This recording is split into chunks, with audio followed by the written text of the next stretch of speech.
noite. Quero dizer que é uma grande alegria e um privilégio poder estar aqui de novo, nessa casa espírita muito acolhedora, com a presença de vocês, pessoas muito agradáveis, amorosas, amigáveis. E hoje o nosso assunto é sobre os vícios do espírito. E essa pintura retrata bem os tormentos psicológicos da pessoa que está vivendo esses problemas dos vícios que a gente ainda traz dentro de si. Portanto, os vícios, eles trazem uma consequência. Essa aqui é uma outra pintura que retrata os sofrimentos do inferno e o antagonismo dos vícios, que é o que nos leva ao céu, que são as virtudes. Mas o que é vício? Vício não é só drogadição, não é só alcoolismo, não é só furto. Vício é todas as falhas ou defeitos que a gente tem. É quando a gente cria aqueles hábitos errados que degeneram e que causam prejuízos à pessoa que comete ou que se desvia com esses hábitos, as pessoas aos quais convivem com essa pessoa. É considerada uma imperfeição. Então, todas as nossas imperfeições se resumem em vícios. É uma disposição natural que nós ainda temos para a prática do mal e para cometer ações contrárias à moral. A moral são as normas de boa conduta. Nós ainda trazemos esses resquícios. Segundo a filosofia, o vício é tudo aquilo que faz oposição às virtudes.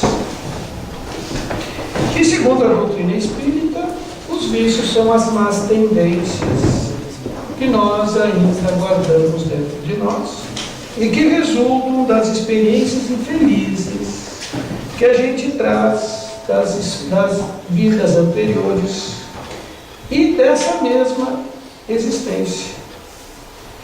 Mas todas essas tendências podem ser modificadas. Assim como todos os hábitos podem ser modificados, os comportamentos também podem ser modificados. E a fonte de todos os vícios é o egoísmo. E é dali que vem todas as outras más tendências que nós ainda alimentamos. A oposição, o antagonismo a isso é as virtudes, as qualidades nobres. Todas elas, nós as temos em latência. Porque são as qualidades do amor. Todos nós já nascemos com essas qualidades dentro de nós. Mas cada um tem que fazer o seu esforço para que elas se desenvolvam. A gente não nasceu com elas plenas, a gente nasceu com elas em essência. O desenvolvimento e a plenitude delas vai depender do esforço de cada um, da nossa maior ou menor boa vontade. E se nós vamos alimentar o lado negativo ou se nós vamos alimentar o lado positivo. Quando a gente não aprende, então, pelo amor, nós vamos aprender pela dor. Esse é um dos aforismos bem especificados e bem característicos. É as condições que a gente cria para si. Nós, em geral, no nosso caminho, encontramos duas situações. E cada situação vai ter sua consequência. Jesus resumiu isso aí na porta larga e na porta esquerda, na porta estreita. A porta larga, portanto, é o caminho mais fácil, porque a gente já traz esses instintos, a gente já traz essas qualidades, esses defeitos arraigados dentro de nós. Então, é o caminho dos vícios, das paixões, da preguiça e, logicamente, que isso tem uma consequência. É a escolha que cada um faz. Já a porta estreita é aquele caminho que exige um pouco mais, porque a gente tem que se reestudar, a gente tem que se esforçar, portanto ela é um pouco mais difícil, mas ela é difícil porque a gente ainda não aprendeu. Tudo aquilo que a gente não sabe, a gente tem que trabalhar para aprender. Isso exige esforço. As nossas tendências, nós as temos. Nós podemos alimentá-las ou não mais alimentá-las. As nossas virtudes, nós temos que nos esforçar, nós temos que trabalhar para isso. Por isso que Jesus disse que é muito claro que a plantação é livre, mas a colheita é obrigatória, ou seja, somos responsáveis. Nada fica a descoberto, tudo a gente tem sua cota de responsabilidade, é escolha. A doutrina espírita, então, nos ensina nós termos uma fé racional, ajudando-nos a escolher e a enxergar as consequências nas várias situações da vida. O que significa isso? Que a nossa fé vai depender do conhecimento que a gente tem nas qualidades de Deus. E a primeira característica que a doutrina espírita nos ensina é que Deus é bom.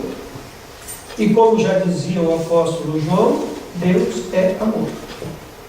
Portanto, não castiga. Os nossos infortúnios não são de origem divina. Não são castigos divinos. São consequências. As nossas dores não são castigos de Deus. São consequências. Do quê? Daquilo que a gente está alimentando. Nós evoluímos e quando, em vez de seguir os impulsos, nossos impulsos estão ligados aos nossos instintos, a gente começa a parar para pensar. Acontece uma coisa, normalmente a gente já tem uma reação. Esse é o impulso. E esse impulso reflete exatamente o quê? Aquilo que está mais vivo dentro de nós. Como nós estamos mais longe da genitude, e nós estamos começando a sair da animalidade, nós estamos mais ligados aos instintos. Por isso que os nossos impulsos muitas vezes são instintivos.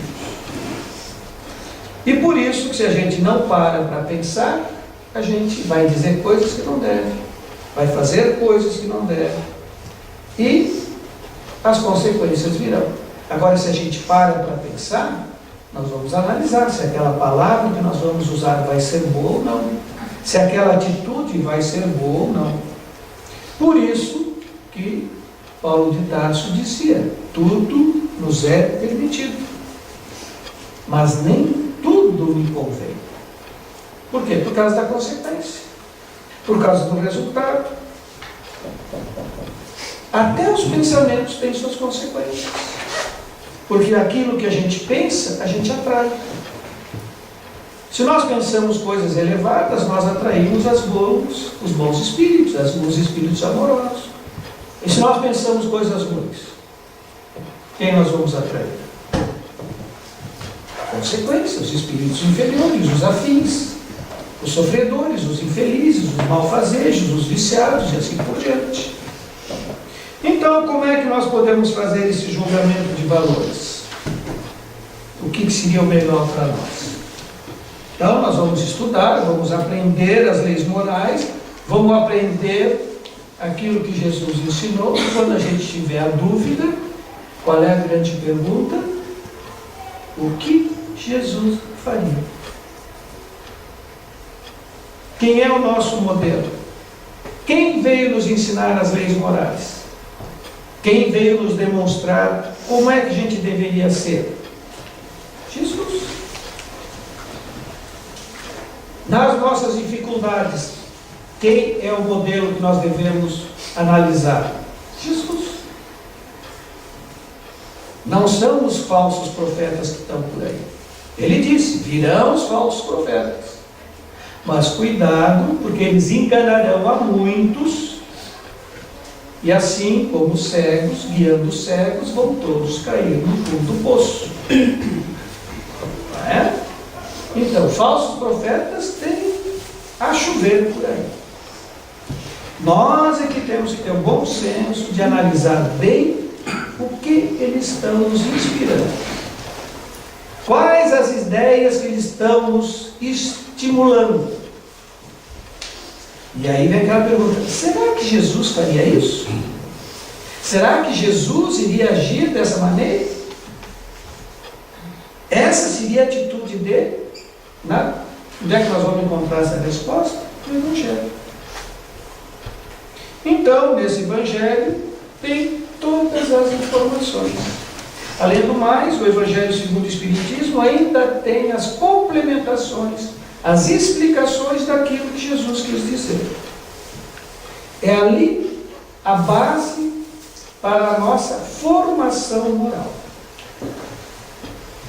Todos nós pedimos para nascer, para nos reeducarmos. O que é reeducar? Corrigir os vícios, desenvolver as virtudes. Onde é que está a orientação para isso? No Evangelho. Vamos agora então analisar cada um desses principais vícios que nós temos.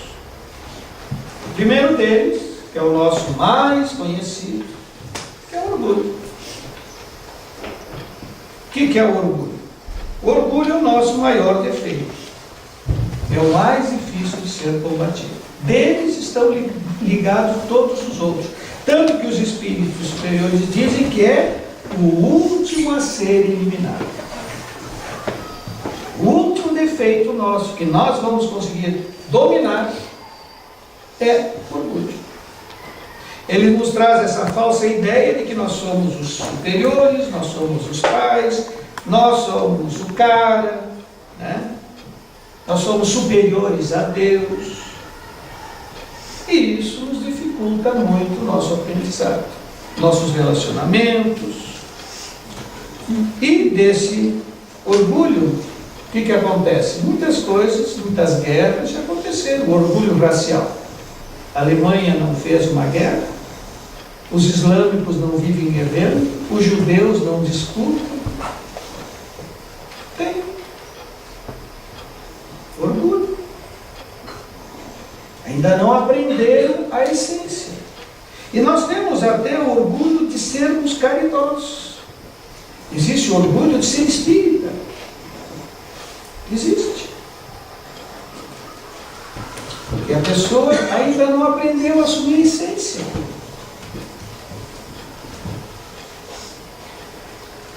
E qual é o caminho para vencê-lo? A humildade. Por isso que Jesus disse: só chegareis ao reino dos céus quando vos assemelhardes às criancinhas. Porque a criancinha inicialmente ela é destituída desses defeitos, quando bem pequenininha, lógico.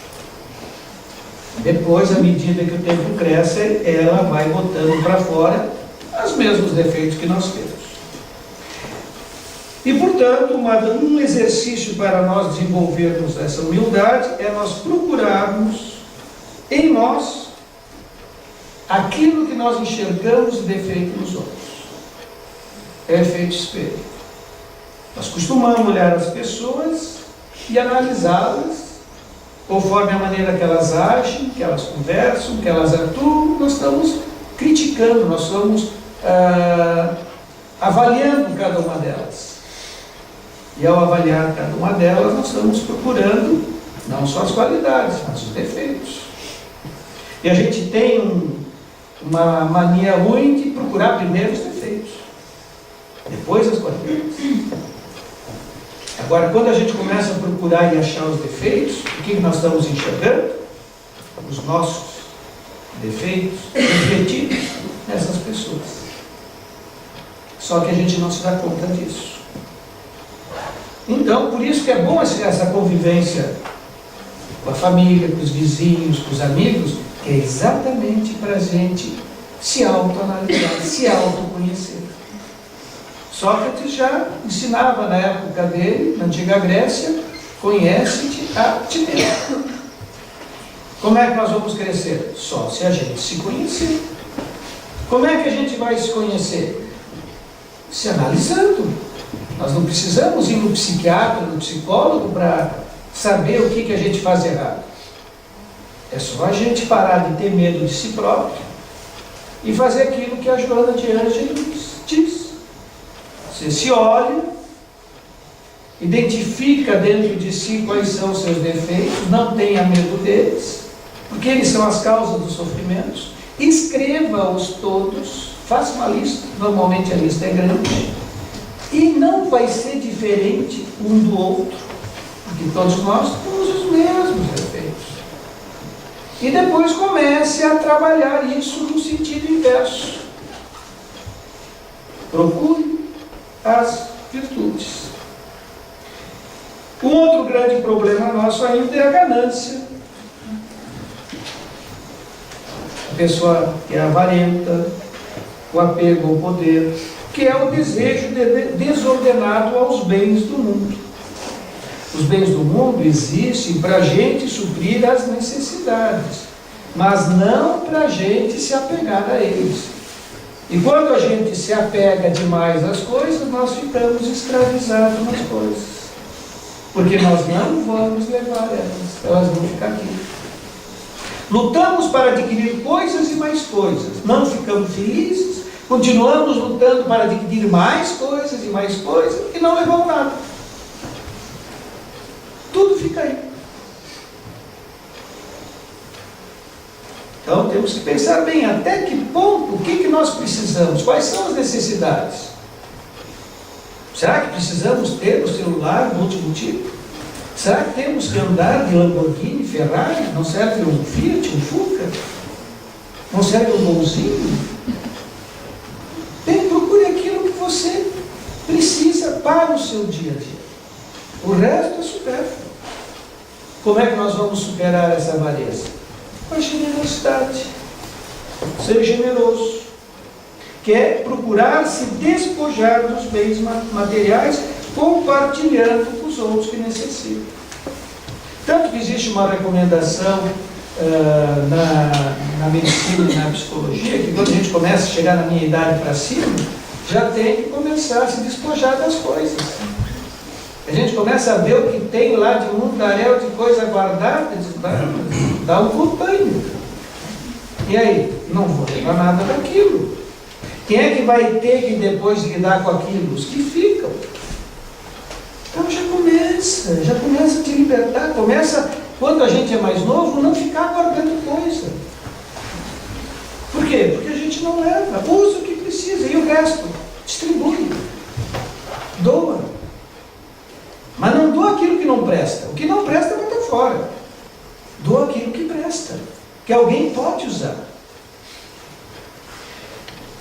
Na questão do Livro dos Espíritos, questão 902, Allan Kardec perguntou: é repreensível cobiçar a riqueza com o desejo de praticar o bem? Quantas vezes as pessoas compram os números da loteria, da Mega Sena, da Mega do fim do ano? Para quê? Para que investem nesses negócios dos jogos? Para quê? Para ganhar. E qual é que é o desejo de ganhar? Praticar o bem com a riqueza. E aí o que os Espíritos dizem? O sentimento é louvável, sem dúvida, quando puro. Mas esse desejo é sempre bastante desinteressado. Nós estamos indo atrás da riqueza com desinteresse? Não trará o culto uma segunda intenção pessoal? Essa segunda intenção não seria a primeira pessoa a quem se deseja fazer o bem, não é a ela própria? Ou será que a gente só quer dar as migalhas que sobrarem? A gente tem que analisar, para que eu vou atrás da riqueza? A riqueza é essencial. Se não fosse a riqueza, não haveria o progresso tecnológico, intelectual, científico. O progresso científico, intelectual, tecnológico depende da riqueza. Sem elas não há progresso, não há criações. Mas a função da riqueza é aliviar os necessitados, dar trabalho. Porque a pessoa que tem trabalho se sente útil. Não é dar esmola, não é dar o vale fica em casa, o bolsa não faz nada. É dar oportunidade de crescimento. Quando é que a pessoa cresce? Quando ganha esmola? Não. É quando ela trabalha e se sente digna de estar fazendo algo de bom. Agora, quando ela é estimulada a ser ociosa, nós já temos esse problema da ociosidade. Nós precisamos vencê-lo. E como é que a gente vence? Trabalhando. Então, a riqueza é uma das grandes fontes para se criar e tornar as pessoas dignas. Ajudar na saúde, ajudar na educação, na segurança e assim por diante. Por isso que Jesus disse, não saiba a vossa mão esquerda o que pela direita.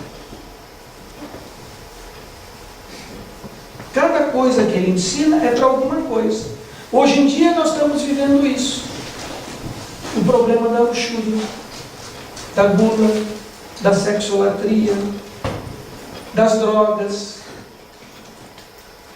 Então, o que acontece? Isso tudo é para satisfazer os nossos instintos. É a satisfação da nossa vida instintiva. Só que a gente não analisa as consequências. Nós temos que nos lembrar que essas drogas, essas coisas todas, a gente já traz há milhares de anos. Há mais de 5.000 anos, em ânforas no antigo Irã, no deserto do Irã, que foram encontradas com resíduo de vinho. Ou seja, as bebidas alcoólicas nos acompanham desde a época dos egípcios, da Babilônia. Então nós temos essas tendências. Segundo o neurocientista Stephen Klein, no livro A Fórmula da Felicidade, o que ele diz aí? Quando a gente envereda na obtenção dos prazeres físicos, a área cerebral estimulada, aquela área do nosso cérebro que é estimulada quando a gente busca o prazer, é sempre a mesma. É uma área do sistema límbico. E o que acontece? Essa área é que produz dopamina e serotonina. E a secreção cerebral da dopamina e da serotonina nos dão prazer. Nos dão alegria, nos dão o bem-estar, que é o sistema da recompensa. Então o cara bebe para se sentir o prazer, ele fuma para sentir o prazer, ele usa a droga para sentir o prazer, o sexo para sentir o prazer, a comida para sentir o prazer, libera a serotonina. Mas tem uma má notícia. Logo após, os hormônios contrarreguladores são secretados pela mesma área e passa o efeito. E nós ficamos com uma sensação de mal-estar à disposição.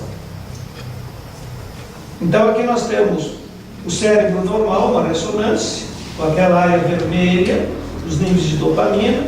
O outro cérebro, uma pessoa obesa, que sofre da gula, o que usa cocaína e o que usa álcool. Observem as deformidades físicas que isso acontece. Tá? Portanto, as bebidas alcoólicas, a sexolatria sem afetividade, o sexo sem amor, a ingestão exagerada de doces ou comidas, a drogadição, isso tudo é para liberar a serotonina. A consequência cerebral disso é a liberação de serotonina. E daí? O problema é que após a bebida, vem a ressaca. Após os banquetes, vem a indigestão, vem a azia, vem o sono. Após o sexo sem amor, vem a melancolia e o desinteresse. E após a droga, vem o craving, que é aquela ansiedade da falta da droga. A longo prazo, nós vamos destruindo o nosso corpo físico, nosso cérebro, fígado, pulmão, rins, etc. E aí o que diz Paulo de Tarso? O salário do pecado, ou seja, do vício, é a morte. Vamos morrer antes. Vamos partir para o outro lado antes. E qual é o problema de partir antes? é o suicídio inconsciente. Não queríamos morrer, mas alimentamos uma vida de prazeres efêmeros. Não cuidamos do corpo físico da maneira adequada. O corpo se deteriora antes, entramos no grupo dos suicidas inconscientes, que é os fumantes, que é os alcoolistas, que é os drogados, quando muitas vezes morrem de overdose, morrem de acidentes de trânsito, e assim por diante. Como é que nós vamos vencer isso? Temperança, equilíbrio, moderação, parcimônia. É um domínio consciente. Esse é o detalhe importante. É um domínio consciente e vigilante dos desejos, das nossas vontades. Ah, quero beber, tá, mas quanto? Ah, eu quero fumar, mas quanto? Eu quero comer, quanto? É dominar as vontades.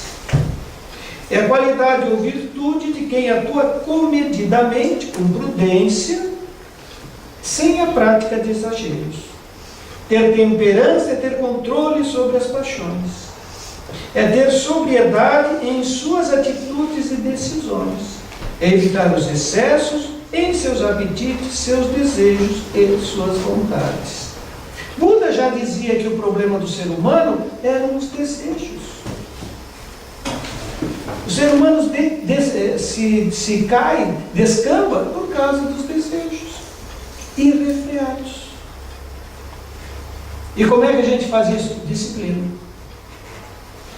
Ninguém se corrige sem disciplina. Maus hábitos, todos nós temos. Maus comportamentos, todos nós temos. Disciplina. Tem os momentos que nós temos que dizer não para nós. Ou, agora não. Depois. Agora menos. E assim por diante. A gente se autodisciplina. Enquanto é criança, os pais têm que disciplinar. Têm que impor os limites. Têm que dizer o não. Sim, o não é educativo. É amoroso. Mas muitas vezes, ele é instigante. Porque aí a criança quer procurar o não. Então a gente pode usar a explicação. Hoje em dia as crianças estão muito... perguntam demais, perguntam bastante, questionam. Por que não? Por que não? Por que não? Então a gente tem que dar a explicação. Ó, botar o dedo no fogo, queima. Quer botar? Bota, experimenta. Botar o dedo na tomada, dá choque. Quer experimentar? Bota. Agora, se você disser não, ele vai botar. Agora, se você dar explicação, provavelmente ele não vai botar. E assim por diante. O segundo grande problema é o egoísmo, que a gente já comentou, junto com a inveja, que é aquela vontade frustrada de possuir os atributos ou qualidades que os outros têm e que a gente não consegue por incompetência, ou por incapacidade, ou por limitação física, ou até por limitação intelectual. Ela provoca o ódio, provoca calúnia, provoca difamação, e isso pode gerar ansiedades, isso pode gerar danos ao próximo, e esses danos ao próximo vão ter sua consequência.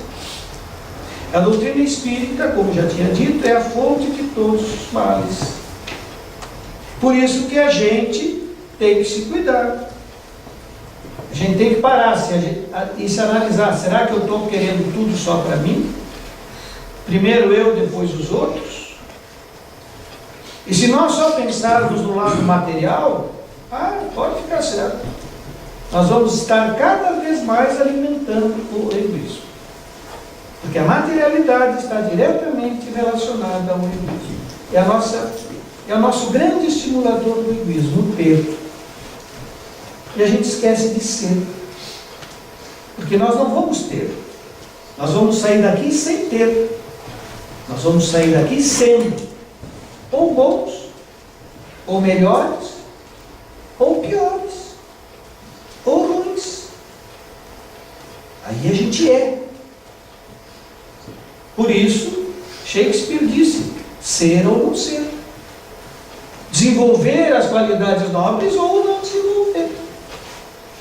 Ser bom ou não ser bom. Na questão do 903, a culpa em estudar os defeitos alheios? A culpa em analisar os defeitos alheios? Se é conflito de os criticar e divulgar, há muita culpa. Ver os erros das pessoas para criticá-las e divulgar, há muita culpa. Porque isso é falta de caridade. Agora, se é com intenção de proveito pessoal, evitando que a gente desenvolva esses defeitos, isso pode ser útil. Ou seja, eu estou vendo aquele defeito que eu sei que eu tenho. Eu vejo naquela pessoa o defeito que eu tenho. E aí, qual é a utilidade? Eu me corrigir. Isso sim, isso é um fim útil. Mas não se deve esquecer que a indulgência para com os defeitos alheios é uma das virtudes que fazem parte da caridade. Indulgência para com os defeitos alheios e sensibilidade para com os nossos. Senão a gente não se corrige. Antes de censurar as imperfeições dos outros, vede se não podem fazer, se os outros não podem fazer o mesmo a vosso respeito. Tratai, pois, de possuirdes as qualidades contrárias aos defeitos que criticais nos outros. Então, toda vez que a gente vê um defeitozinho em alguém, vamos ver se a gente também não tem. É a maneira de se autoconhecer. Por isso, a indulgência para a maledicência. A pessoa indulgente é tolerante, é compreensiva, entende os defeitos dos outros, porque cada um está no seu estado evolutivo, não comenta levianamente os erros dos outros, ao contrário, procura sim realçar as qualidades, porque nós não temos só erros, nós temos qualidades também. Então vamos realçar as qualidades. E quando a gente falar de um defeito, não vamos falar como um defeito enorme, vamos falar de um defeitozinho. Porque se nós falarmos que é um defeitozinho, nós também temos esse defeitozinho. Agora, se nós falarmos que é um defeitozão, nós também temos esse defeitozão. Por isso que Jesus falou, com a medida que medirdes, vós medirão também. Vós sereis medidos. Então a gente tem que ser indulgente. Para que compreendamos que se falamos mal de alguém, não poderemos reclamar, e quando os outros agirem dessa mesma forma conosco. Se a gente fala mal dos outros, a gente é a Candinha, a música antiga do Roberto Carlos, que não é da época de vocês, é da minha, que dizia que a Candinha gosta de falar mal de toda a gente, né? É um defeito, então a gente tem que corrigir essa nossa mania de Candinha. E a grande arma é a caridade. A caridade é a virtude do amor ao próximo, da compaixão, da indulgência, da amizade, da simpatia. É saber que fazendo os outros felizes, nós é que vamos ficar felizes. Nós temos a opinião contrária. Se o outro está feliz, não poderia estar. Quem tinha que estar feliz sou eu. É o nosso egoísmo, é a nossa inveja, é o nosso orgulho, a nossa vaidade. É a bondade suprema para consigo mesmo e para com os outros. Bondade para com os outros. A caridade enobrece o caráter, a alma, gera paz e beneficia os menos favorecidos. E nós temos que nos lembrar que aquele menos favorecido que a gente encontra hoje, que a gente às vezes dá as costas, né? Será que numa existência passada, esse menos favorecido já não foi alguém muito importante para nós? Será que não foi alguém que nos ajudou e que agora nós estamos chutando para o lado? Nós não nos lembramos. Mas as pessoas com as quais a gente se encontra de vez em quando, será que a gente já não teve alguma ligação em vida anterior? Nós somos espíritos milenares, minha gente. Ou seja, nós temos nas nossas costas alguns milênios. O Homo sapiens tem 15 mil anos. Nós já podemos começar por ali. A solução dos problemas da nossa sociedade está na prática da caridade cristã, onde o mais forte, o mais preparado, o mais intelectualizado, o mais capaz vai ajudar o mais fraco, o mais necessidade, sem que lhe peça. Sem que lhe peça. E sem que a mão esquerda saiba o que a direita fez.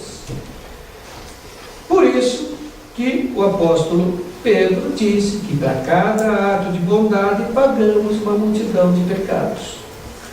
É a síntese do fora da caridade não há salvação. Salvação do quê? Dos dramas de consciência, das nossas culpas, dos nossos remorsos. Nós é que estamos nos corrigindo, nos libertando. O que nós observamos hoje na mídia? A ira, a vingança, a agressividade, a intolerância, a impaciência. Todos nós temos. Eu tenho até bastante um pouco isso aí. É a grande perda de controle e do uso da racionalidade. É o nosso lado instintivo. É quando o indivíduo se deixa levar pelos impulsos inferiores e instintivos. Demonstram a atual situação de desequilíbrio da nossa sociedade. Todos estão com pressa, correndo atrás de seus interesses, só matéria.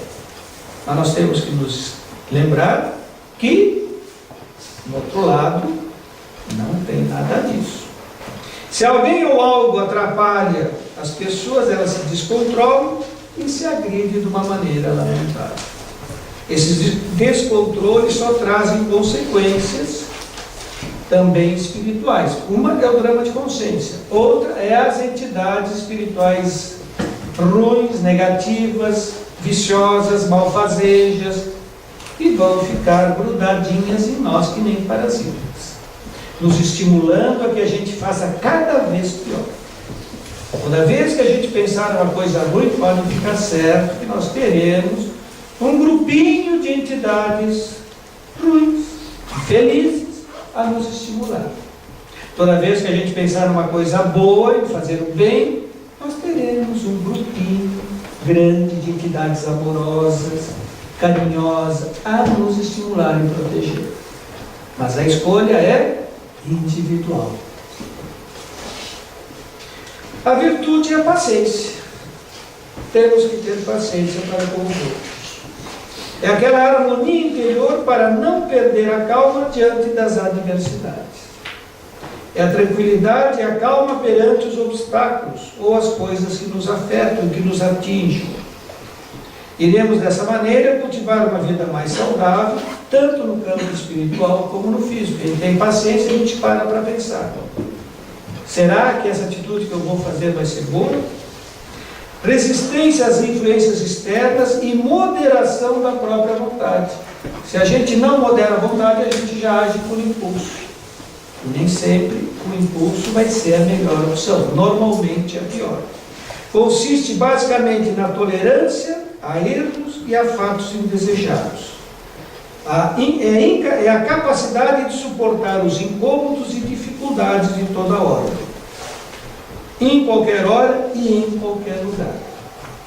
Por isso que às vezes eu não entendi isso aqui. Não vos inquieteis, pois, pelo dia de amanhã, pois o dia de amanhã cuidará de si mesmo. Às vezes a gente fica perguntando, como não vou me inquietar pelo dia de amanhã? Eu tenho tanta coisa para fazer, eu tenho que resolver isso, aquilo. Não precisa. De repente, de noite eu morro e o dia da manhã continua. De repente acontece um cataclismo e o dia de amanhã continua. Então não adianta ficar imaginando hoje o tormento que poderá ou nem vir a acontecer amanhã. A gente sofre antecipadamente. A gente antecipa uma coisa que muitas vezes não acontece. É a tempestade no copo d'água. E a gente faz muito isso. E aí o que acontece? Não cai a tempestade. E a gente sofreu, não dormiu, se angustiou. Qual foi o resultado de uma gota de chuva? E nós fizemos uma tempestade. Portanto, cada dia é um dia para um novo recomeço. Nossas mágoas, nossos rancores são muito mais destrutivos que a gente imagina. Por quê? Porque a gente passa o tempo inteiro feliz. Quem alimenta a mágoa e o rancor nunca está feliz. Não tem paz. Você pensar nas mágoas e nos rancores, tu não consegue paz contigo mesmo. Tu está sempre se ressentindo do mesmo sentimento negativo. E aí? Como é que fica aquela área do prazer? Não quero. Por isso tem que estar tomando serotonina, por isso tem que estar tomando Prozac, fluoxetina, paroxetina. O que é isso? É estimular a produção de serotonina, que está bloqueada devido às nossas infelicidades que nós continuamos frequentemente realimentando. Então, a grande cura para isso é o perdão. Quantas vezes teremos que perdoar as ofensas que recebemos? Indefinidamente. Agora, perdoar não é esquecer. Ah, esquece. Não, você não vai esquecer. O que lhe fizerem e o que você fizer, você não vai esquecer. Agora, o que nós temos, que nós podemos trabalhar é não mais nos lembrar. E como Jesus recomendou que a gente orasse pelos inimigos, por que ele disse isso? Porque orar pelos amigos não traz benefício nenhum. Orar por quem me ama, tudo bem. Tá, mas eu quero ver se você é capaz de orar por quem te odeia. E aí? Porque se nós ficarmos alimentando o ódio, a mágoa e o rancor, nós não vamos ter paz. Então o que eles recomendam? Ore pelos vossos inimigos. Te reconcilia com ele enquanto ainda estás com ele a caminho. Então existe uma terapia, uma maneira da gente começar a desenvolver esse sentimento de perdão. Embora a gente odeie aquela pessoa, eu detesto aquela pessoa, tudo bem. Pense numa flor todas as noites antes de dormir. Uma flor luminosa, bonita, e você entregando essa flor para ela. Só isso. Faça isso diariamente. Ah, eu odeio fulano tal. Tudo bem. Toda noite, pense que você está dando uma flor luminosa para essa pessoa. E peça para que Deus ilumine. Só. Com o tempo você se liberta da sua mágoa. Com o tempo você se liberta do seu rancor. Com o tempo você domina a sua vontade de vingança. E muitas vezes essa pessoa vai vir te procurar. E você não estava esperando. E de repente ela aparece dizendo: olha, precisamos conversar.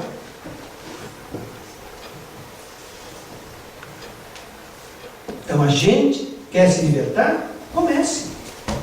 Se você puder ir lá e conversar com essa pessoa, peça desculpa pela sua parte.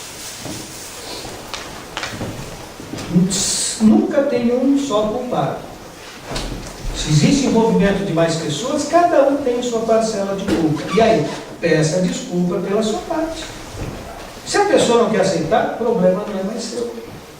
Você fez a sua parte. Você se libertou. Você vai sentir uma paz. Você vai sentir um alívio. A outra pessoa, bom, aí o problema, infelizmente, vai ser dela. Ela vai ter que aprender. Mas você começou a modificação. A preguiça, a ociosidade, a negligência é aquele estado que a gente não quer fazer as coisas, não quer caprichar nas coisas, deixa as coisas de lado. É a história do vale fica em casa. Como é que nós vamos vencer isso aí? Trabalho.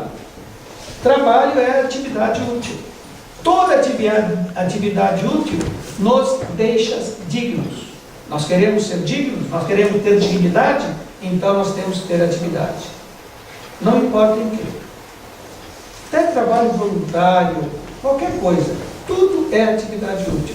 E isso ajuda a gente a vencer essa nossa velha tendência de não querer fazer nada e receber tudo de graça. Isso é uma velha tendência. O outro grande problema é a ignorância. Procure a verdade, e a verdade te libertará. Do quê? Da ignorância. Por que a gente faz coisas erradas? Por ignorância. Ainda não aprendemos, nós somos aprendizes. Então, nós temos sim que estudar. Nós temos que adquirir conhecimentos. E à medida que nós vamos adquirindo esses conhecimentos, nós vamos mudando os nossos conceitos, nós vamos mudando as nossas vontades, nós vamos nos auto-educando. A razão, a racionalidade é o exercício contínuo que nos permite aproveitar ao máximo as oportunidades de aprendizado que esta atual encarnação oferece. Vamos trabalhar em aprender coisas, porque sempre a gente está se engrandecendo com isso. É dessa forma que nós vamos conseguir cumprir a nossa tarefa primordial aqui na Terra, que é de sairmos dessa existência um pouco mais evoluído do que quando a gente aqui entrou. Todos nós pedimos para nascer. Agora, antes de nascer, nós fizemos uma programação. Qual era essa programação? De tentar fazer coisas boas, de aprender coisas novas, de desenvolver qualidades, as virtudes principalmente, para sair daqui um pouquinho melhor do que quando a gente entrou. A ignorância alimenta os nossos impulsos básicos, que são os vícios. Então, vamos aproveitar e desenvolver mais a nossa inteligência, para que os conhecimentos nos deem a base de uma fé consciente, racional, capaz de nós entendermos o que é o amor e a bondade e a misericórdia do Pai Celestial. Deus é amor, Deus é bondade, Deus é justiça, Deus é misericórdia. Nos dá sempre nova chance. Nós é que não sabemos aproveitar a nova chance. Mas todo dia é um dia de uma nova chance. Cada dia é uma nova oportunidade de nós começarmos a criar o nosso futuro.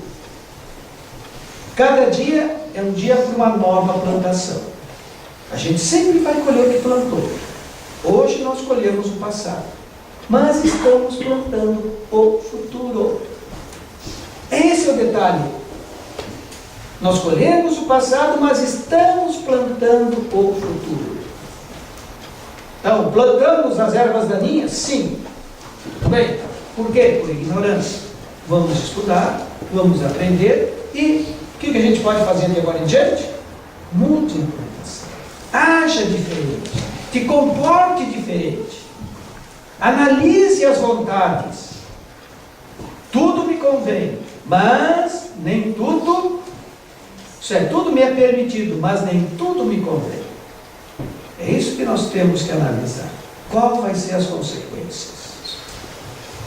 Então, ao invés de nós lutarmos contra os vícios, ficar pensando nos vícios, porque eu sou vaidoso, porque eu sou bravo, porque eu sou impaciente, porque eu sou agressivo, porque eu sofro de gula, porque eu uso droga, porque eu fumo.